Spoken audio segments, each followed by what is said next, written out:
Yababunya kwa baby ade ba betwem dwumadi so on Adom TV. Live on Facebook Adom TV, YouTube Adom TV, Instagram, baby bia social media wo bia no. Or they type Adom TV. Search Adom TV. Anopai bomodian se wo free fiem kwa dia. Bomodian so be join on any of our social media platforms, especially Facebook.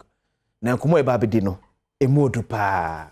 Nefa wadwenkyere nsembisa ya wo nyina efa ebre ne kenkai efa emba anapan so ye toa so se ne di kaka kire fiti enano juada se memre da na NPP amanyoko over 6,700 delegates ekwa adaka makoto aba e dey wona ebedi party no anim for the next 4 years isa se penisi yedu amanfo so a ne akai ya no munti e de ne ase we se bo NPP amanyoko apra no ne ebi so mo se ahoboa ye omode ekọ etese wona ejiremu apredibre agodo no wa ho siesie akwakọ etese etine wona apredibre no so ba ko pa enso eho no mu a ono kwa de save ye ababo ntebi kura chem se position ya wo pre no eye likely say obeweni. But before that mama read this statement be here Charles ye wo Eastern Region mechire Conference of Heads of Assisted Secondary Schools Headmasters oboda Senior High Schools in Kabumku and nefa wo apuemantemo edi aba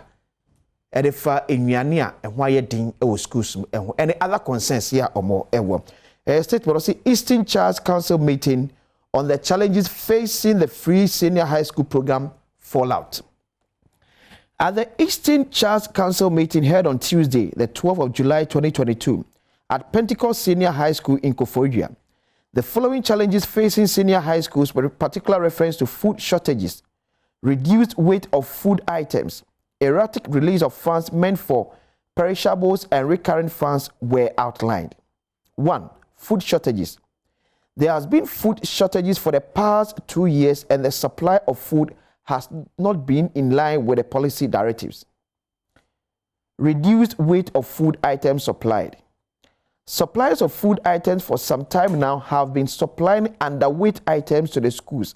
An example is 100 kilograms of maize has been reduced to 50 kilograms or 60. Erratic release of funds meant for perishables.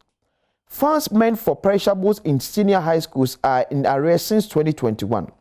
Only 2 lodgements have been made in 2022 as regards for perishables goods. Non-payment and or erratic release of recurrent funds. Since 2021, funds meant for recurrent have been released once. By extension, recurrent funds are in arrears since 2021 and 6 months into 2022. Fallout. Council resolved that if by Friday, the 15th of July 2022, the aforementioned challenges, food situation and funds are not addressed, heads of senior high schools in Eastern Region will have no option than taking the following stages. 1. Recommending to GS management to close down all senior high schools in the region. 2. Recommending to GS management to, as a matter of urgency, get in touch with parents to either feed their wards or pick them home until all situations are normalized. Council would like to commend all heads of the Eastern Region senior high schools for their pragmatic effort put in place to contain the precarious situation so far. Signed by the regional chairman and regional secretary. Etikrata na sebuwa nyina etia wa NSF ena uko yentu aso school na enkankane wo Eastern Region si ennuane ho ayedin diama adesuafo no. Ne toso mienu aduane na nanka yede eba ne sese ese eso ate. First na ka bia aburo boto ene de ba ene de boto fa ena eba. Uye no so to nchen so sika wo se abampenfo etwia ede ma schools no mtimi bo schools no ebra no efri afimpimienu ene adwenu baako ebi mai ena yewura afimpimienu ene adwenu mienu mu enso na bosumi ensie ni akam eno nti headmasters yo mo edan to aso school no wo mai apuemantem sei omo ma ban akosi nyame adma edefiada July bosumi de toso de dunum se saa enso waka wasa abampenfo anye ho bibi amfa mo dia ne o meye nie Ombetu schools nim. Ombeka kire Ghana Education Services schools ne yentum ema nkwada ne enkofi. Enye sa nso dia Ghana Education Service ene awofo no eni nkomo se omo ankasa ntonnuane emfa mro mo ma no emomu ne nyesa dia eni ebe nyan. Etweni achechefo no etuate omatene hawa ede ebre ye edisuafo enso no bro se bedi enkomedin de akwasi insiamamfa na sekese enko efama Hepa plus mixture beso da bia meka to se eyedu papa adura so onye bi na no mu a ebeboa mu ogina na so ye no aye brane se ye malaria ya de be na edu nipadwe mu akotere Hepa plus mixture da romanti ano betimi abrasa so na Franco Trading Enterprise enso ene se eye phone se ye tablet se ye laptop se ye bibi bia se ye de phone edem ye bia se ye fridge TV bibi bia for ni eche Franco Trading Enterprise ombo no so ewo form pa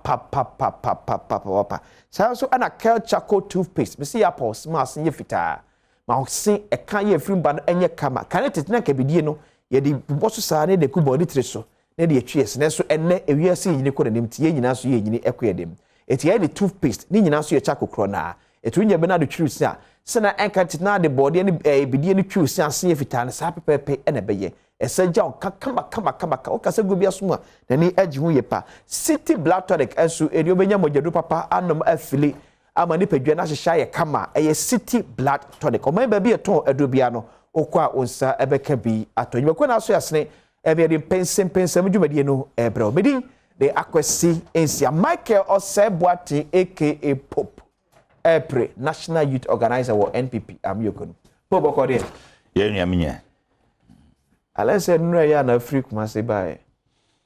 Anopeya mu. Anopa rada. Anopeya na mebeju. Enyi free hands aye set to aso. Ena de na form. Nyame oho. Nyame kan ye ho. From John Bodu as National Youth Organizer, Anthony Abayefakabo as National Youth Organizer, Samia Uku as National Youth Organizer, Henry Nanabuache as National Youth Organizer.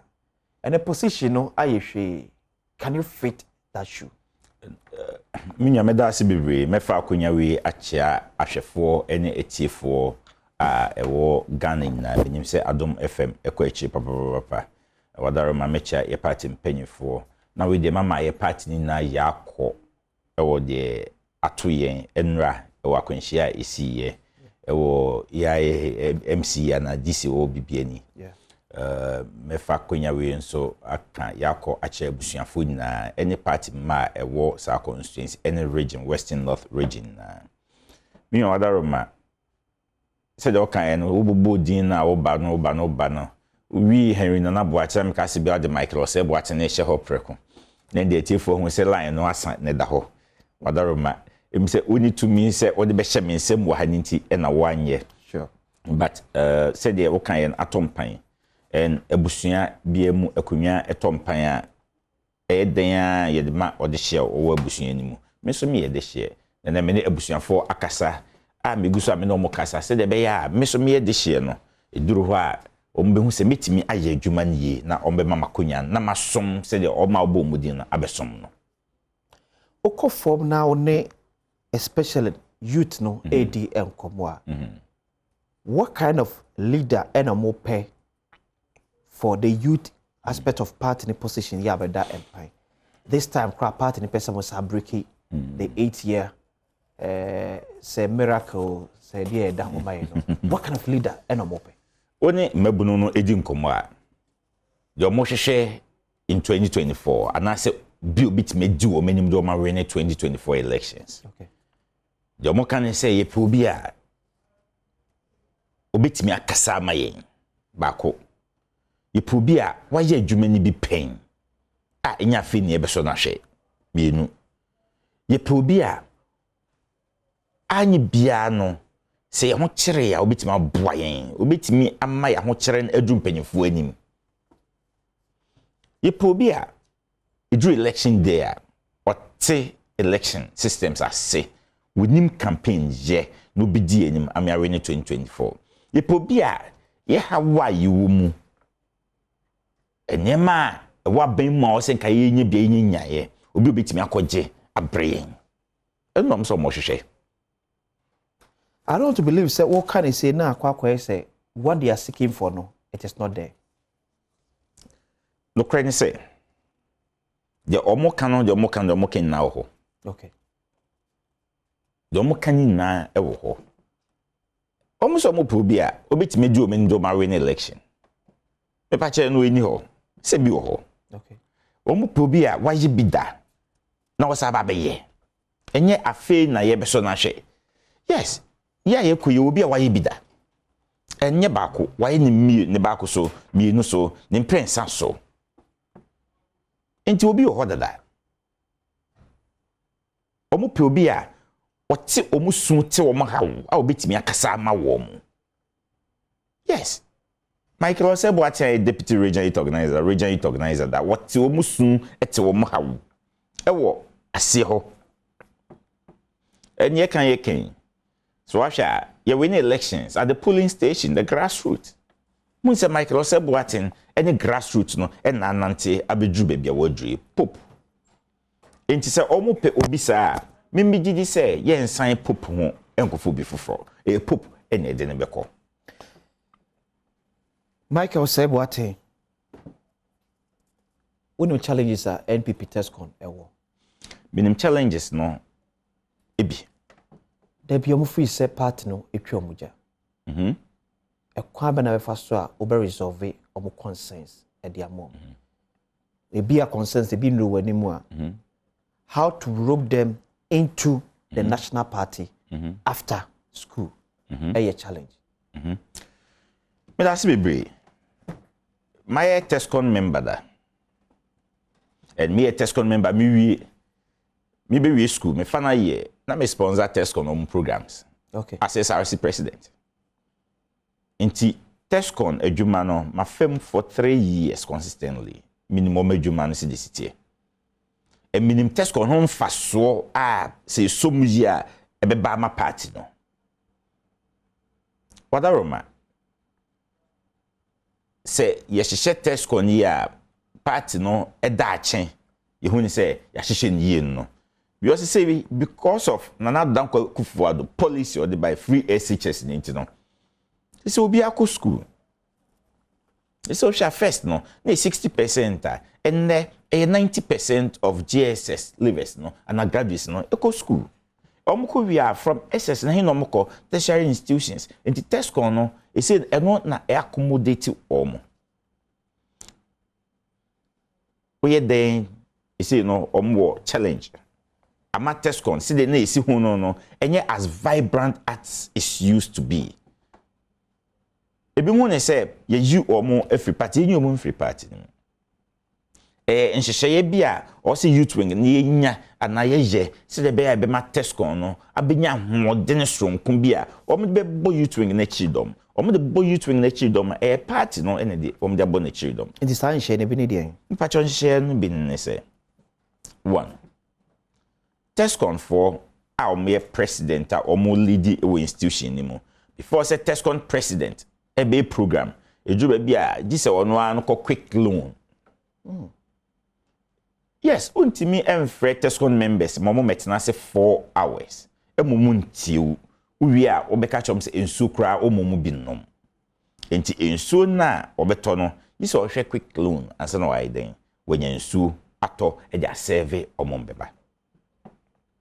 Okay, I say part no shede ni enhye bi odikita for Tescon nana. Se sei enhye bi opo a me ameti hei. Okay. Me hui. Emre bi atwam. Benyem se anda yenya be ma samya oku. Emre bi atwam sata me wono no mre so no. O wa na Tescon bibi kakra etimi ba e support o mom research programs. Okay. By se sei ye hu sa anyema. Na Samia Okuba no de ba no eye se ono Samia Oku kakra na wanya ato ne botom e na wo chi bia ma na to Tescon so na se part na atwa to wo de ama se onfa mo Tescon e na no obedi Samia Oku ade no e be to ne part atwa to se enfa mo Tescon no de watena so a onfa mo mo na no pa che eno no memeti hei okay minim enhyehyɛ a party no aye for Tescon especially the party mother body no and executive no okay youth wing, my member of youth wing. Any biano, Matinas, my regional youth organizer that I'm running Tescon. Let me run a Tescon. Yeah, I'm first be free. National youth organizer, I'm first be free. The whole arm set me for running Tescon. The patch so home. Okay. Nice, and she say, be and she then you ho. It's who youth organizer no. na utimi ekosere bi na ba na wache ama na oso omo so na omo so dey omo programs. Michael Osei Boateng, your friend the Pope, or national youth organizer, or NPP Amuyokomo. Yenye adwuma emre isi ne metwa so.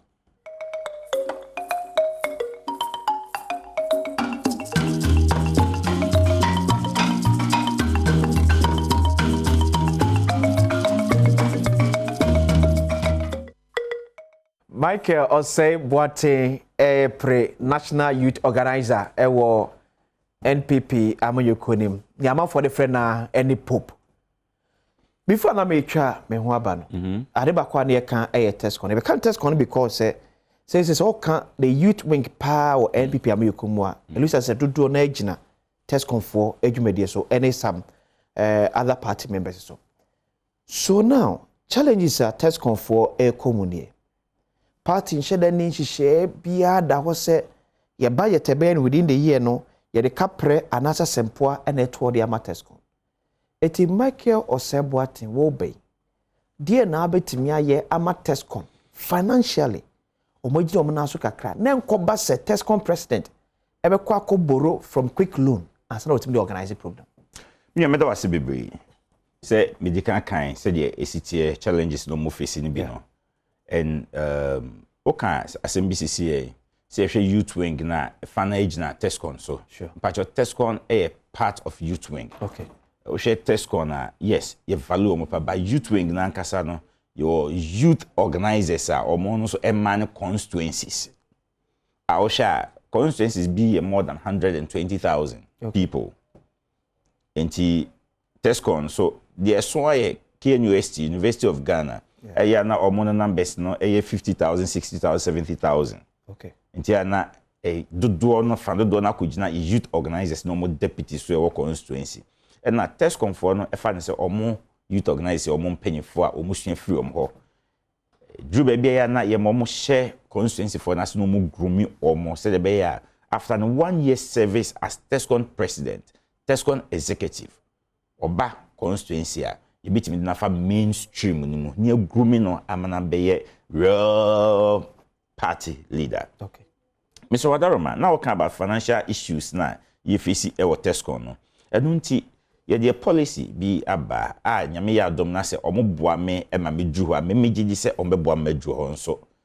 Ye be ne se ye be form National Youth Wing Council.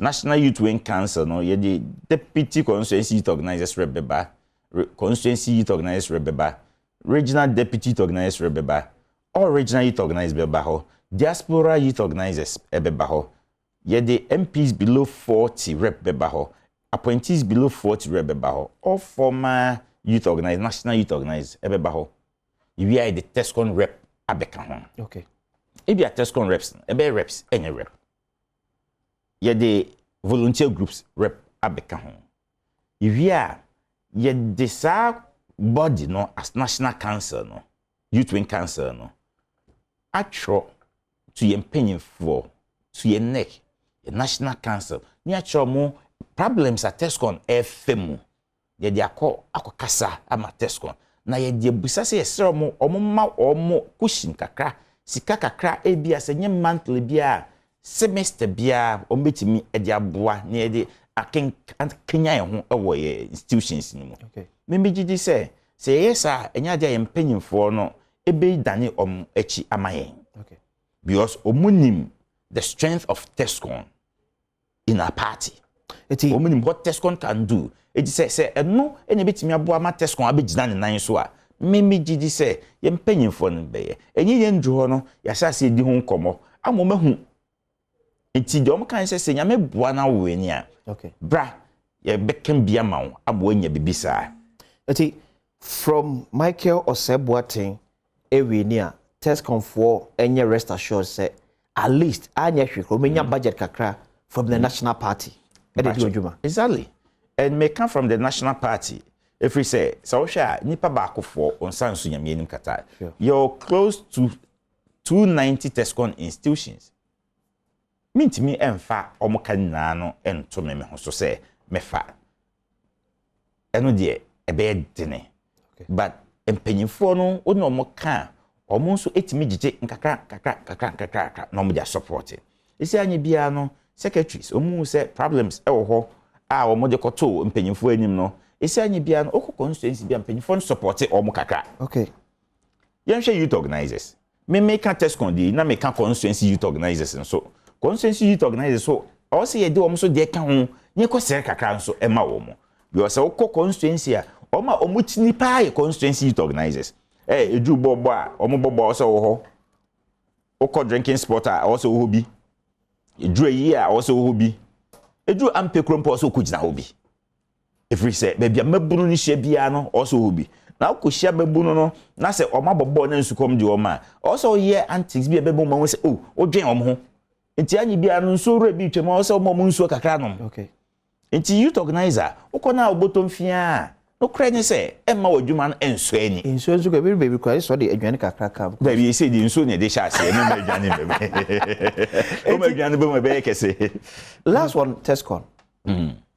part de bia mo beko mo primaries bia no challenge etaba album ho no Tescon de e challenge kese because of the way more frame mo ankasa mo party constitution na a cater for one say fata se be free Tescon abeto aba in an internal elections asobi a wope national youth organizer no aye Tescon member da na nim the frustration you was sad in him how are you going to resolve this challenge me ameda wase bebre ba ma mefa konya we so na mentene ade ne kakra okay no kra ni say yenko election ma Tescon enya issue se do menya bi afi nti enya afi bia afi we nko ana ma hu se Tescon issues no abasro okay aba amamfo te a omo petitions ba min na hu ne se JCN say Tescon no a institution under the youth wing so washa challenges ombo mu ne say ebimo ese ebimo wie school okay yeah enti nyu omu frame but ofia time omo de to regional elections no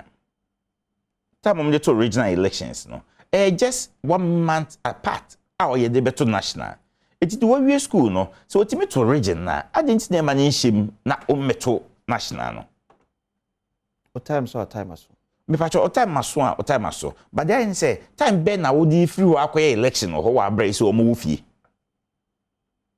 bebre na wo fie itu be da akoye election yam ya Adom na se e ba enye me nko am decision na me take okay me National Youth Wing Council no betina say near take permanent decision on what is happening over there. How I was say ye delegates, but ye council yes ma amanfo nye o madwin bebre say anas engine tum say yes say about one kwenti na yi Tescon president. There be nya about one kwenti na yi Tescon president. Or responsibility bia. Or say oye. Enti ma ye mfa Tescon enkoye election nko but yenhwe say edu ho say omo beto aba kwan ya ye befa so a omo be the right thing and na ye nso ye be the right thing na emma nkekan ye say no nkekan ya ato omo no ana ato ye abon no ye mabie mu ma ene no me National Youth Wing Council e be take decisions on it say be once and for all en bi nsibiem officer sa amamra na ebo Tescon for ho by chire ni po ba beto aba no o say musakra mu kakra me pa cho wadaroma o hwe ye guidelines ya guidelines ni che say it should be Tescon president or his or her rep minimum second one e bia president na woko no ontimi enkoto e bia ne hododo no into ontimi anko but when ontimi anko no also within executives not na see rep enyu obi no say be rep ne ma wo mo okay Pope emabunu ye wo Ghana ofi so mo ni da so and na Adom danko Ampofo-Adjei abamu meda wase bebre emabunu e wo Ghana e wo ani da so kese e wo na Adom danko Ampofo-Adjei amamum e cha amamu bia oni ma de kro nti America sa asem no e yese apart from omampanyin dada John Ajikum Kufuor amamu no aban bia ni ho a waba wadwen mabunu ho se na Adom danko Ampofo-Adjei amamu yenhwe ewiasimi na ma say na agiatum say the be betimi bridge the gap between the poor and the rich no my education education no koso na ekoso dada but na still ehiafo anase oma omo ensemu ensono ana emunye du no na omo ma entimi enko school enu secondary school me na oti ha yenim na do danko kufuado ebaye wose me the free SHS beba what the free SHS buy you see free SHS na baye no ama oma anka omo be sign after JHS free no etimi to aso ba SS eme no so be free na obiwi SS a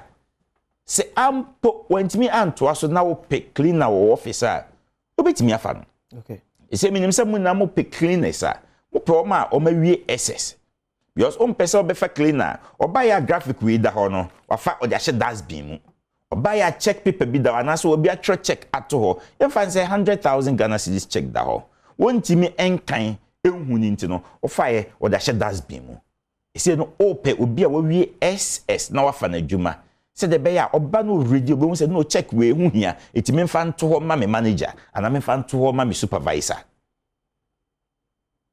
omwa na dan kokufu dia ba ebiem yenko ye nkro nketwa especially ye maamenom ye ofanom ne ye soanom a omo ye efumdwuma we decide emran ni atwe ho ya kire se we ye bono a month after planting we ekum sere me pa cho twi no ye ntwe ho twi o ya twe ho brofo ye twe ho twi krompo no wanko sku abede ready but se wo obi a wawie SSA otimi ready etiase a ofa otimi ka cho se wo we decide we mrewe a ebe say mfudie no eno nko atimi protect o harvest madaroma free SHS no me lecturer be Professor Dodunu University of Ghana o say nka nanado implement free SHS no pa ka mo nye bi biem for the next 8 years na the impact of free SHS no ebeba from 15 years and above. Officer ne papam ne yewe. Me pacho ne papam no ye introduce nko ade ne papam because e say no SS ni a ono no awi a woko no wo ba am ye reduce saa enyema ye tutugu abonten basabasa no. Obisa se ne papam me minim se ne papam gi se bi aka chem se enye ne papa na wa chem adkro nti a wo ka chem se enye ne papa. Enye ne papam se the entire program.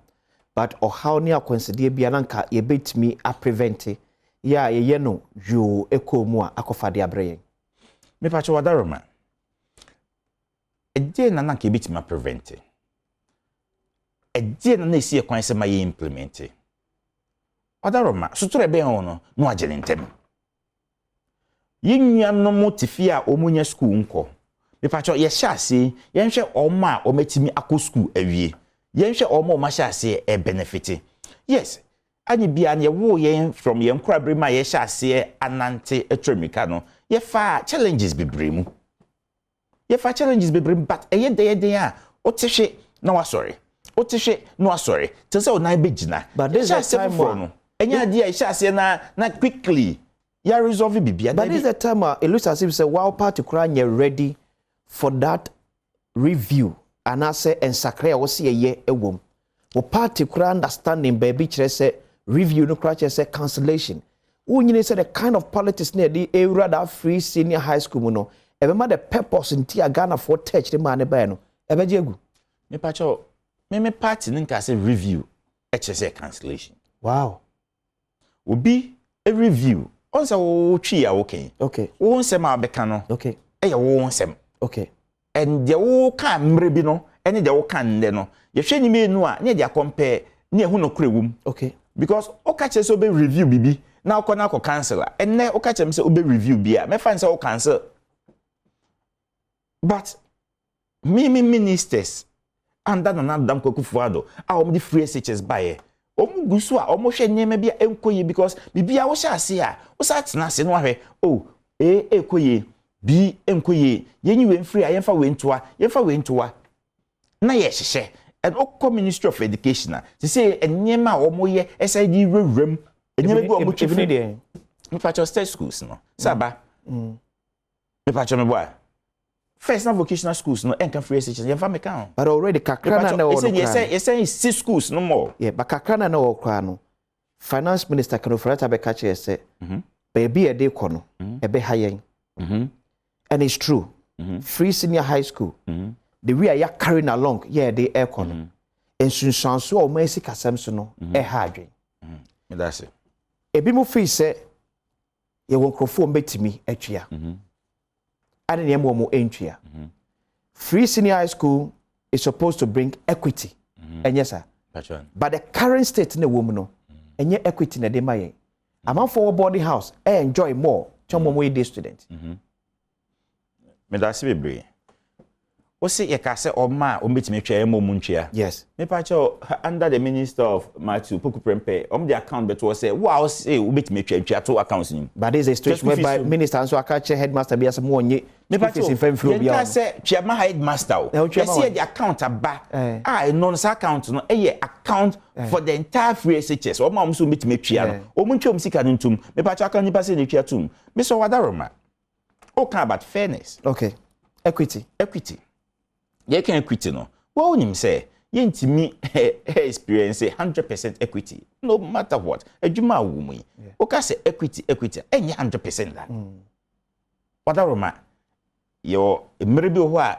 we hu be kire kakra we hu ben han kakra na we so hu be kire na we hu ben han kakra obi ekof day school enche say ono nso no ensua de say the boarding house but the benefit na ye de one na wo for taxes no cater for free senior high school no different me pa cho benefit no different though but there you say ye nhihye ya ye ba ye no okay e wo ho eno nti na sa nyema no o se hwekwan be fa so be review e ho no eno nye cancellation me pa cho nye cancellation okay ye review ne betime review say okay say no o ma o mo de na mra boarding ji se bia wo opt say wo be prefer day okay me pa cho so me minim crofobia ye postings we ye do o moto boarding school ewo baby almost there be omo man entimi nko boarding school ho omo pe day ewo baby ben wo mo okay and they opted for day school ewo baby ben wo mo me pa cho so ho enti bi motimi opt and me hu ni say sambre no say ma omo akonya bebre na omo so timi opt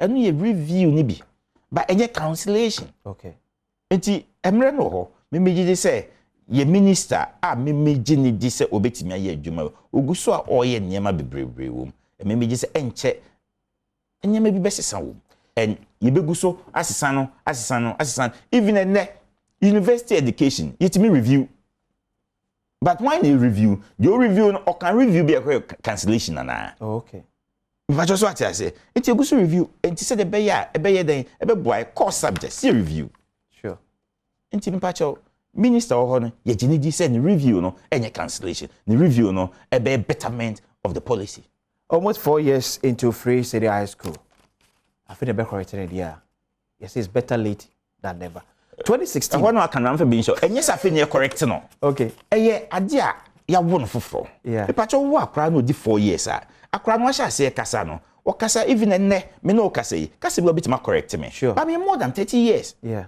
it doesn't mean say wawo na wie no uncorrect bibia 4 years no kompo very very young or say ye more near the build the agenda up agenda ni kwan say cancer but say building up na ye nya ho fa so me say obenya ho fa so that be so benya ho fa so 2016 o party assembly akomo kan say ade e ma omunya enkunimdia na eye huge since 92 eto aba na sa margin bi emma muda 2016 year a modern mo ya a mabruno a play. It's the expectation for nipa obabe national youth organizer and prem especially this our party person breaking 8 no. Yes. Eso. Dear na betimi aye ama part no aye sa miracle na mutimi in 2016. Vis-a-vis challenges amanfo e complaining ene. So nya konya be national youth organizer. Me pacho adaroma me musa challenges ni be omo complain okay pacho challenges de hin omo ka unemployment omo ka akwan ene ahokyere ya ba yenso aban panifo bo hye bi omo hye se yetisika so enso come di yan ya omba estos kana se da so ti so na se ya sorry so me pacho adaroma so kaye no aban panifo no eba nom si economy no so collapse. And it was true. Okay. So, ye buy no say CCC pillars of our economy. Okay. No cre 2016 said the mebuno no esi bua a party no. I cannot deny that fact. Mebuno no na meka ho na me deputy regional youth organizer. Many mebuno no ye adwuma emi me a lot of seats my party no. And ye buy and said na de ni city no na or say ya ban e sha CCC pillars. Even though otimi implement ye free SHS no.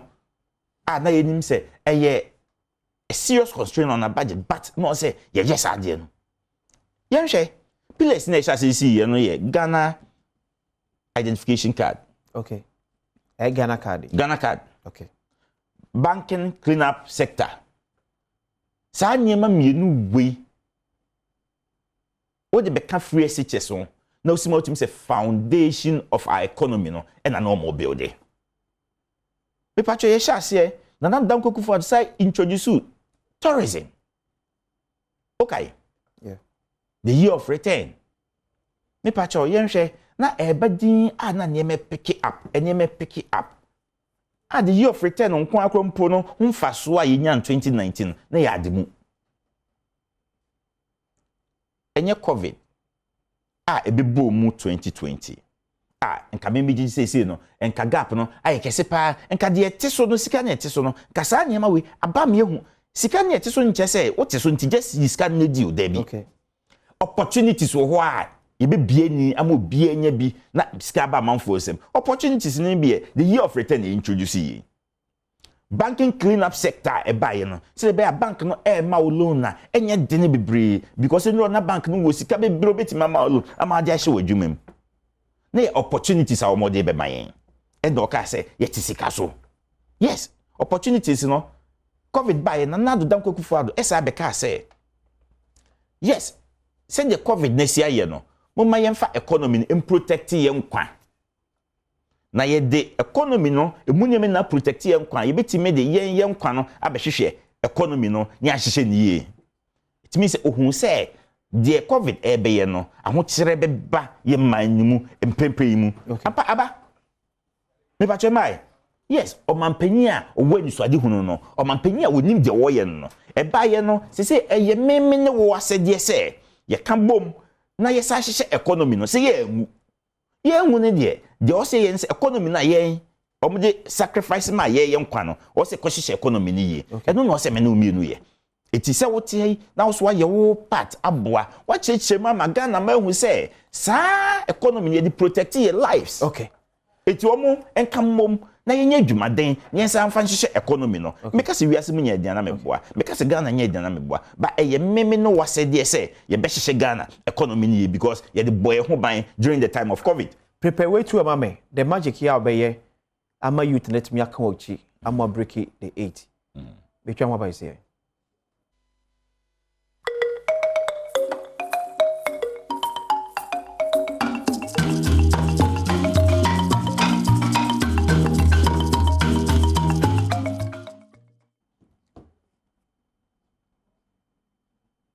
Yes, our kwa baby emfa emra bedwam dwumadie so Pope enamda so ene edi ekwo Michael Osei Boateng ene wo paper ne so ade bekwa akoto abano Pacho ane we number so bala paper ne so me number 4 a o mka na ase ho. Okay, asam so me 4 yeah 4 okay. Until the 2000 the year 2000 magic of ase ho no. Yes, ase ho iti ase ho na mo sa ede ase ho Pope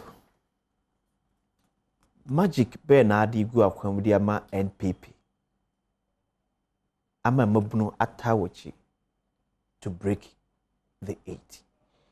Me that's bebre magic a edi ebegu akwan mu no eye meme no mienu ye bedwen ho meme gidi se de ka no mabunu no amkeka na akofom ye eniema nkete bi a ekoso ohune se yes, your government no policies are they ban a youthful, a beneficiary, but they are not benefiting from it. Okay. Some of them are not benefiting. Oshene kakrebi. If we say, you are what I want to. Osheno, ya be advert or radio, ya be advert or TV, ya ba do ma bekasa. But mabunu ye pechini. Eti yenya time and radio, and TV nina.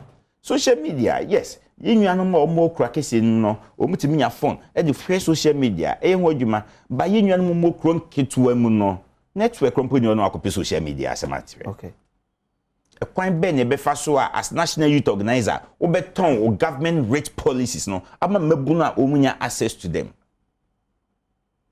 bibi ti say you start eba okay you start eba e kwan be na be fa so akofom woni nua no maka bom akofom akoye education on you start no e de aboa aban no na onua no so a benefit eno ne ehwe okay oko you start yenua ko fi ofusu yes we yenua ni year campaign 2016 yenua campaign 2020 ba baby otie no enye ye nko anti no ote ma NPP ni CPP ni PPP ni enye omaka no but say oye wunua nso ni nti no wo betimi abom at any point in time amana bio na wona ka asumsem okay eno no say wo national youth organizer okọ nanim etako eko sere e de bre party ma omoboy 2016 omoboy 2020 na omo nso hu ne say bosha ye hye omo no abem ne wo kan de say NPP to me break the 8 maburu no under your leadership no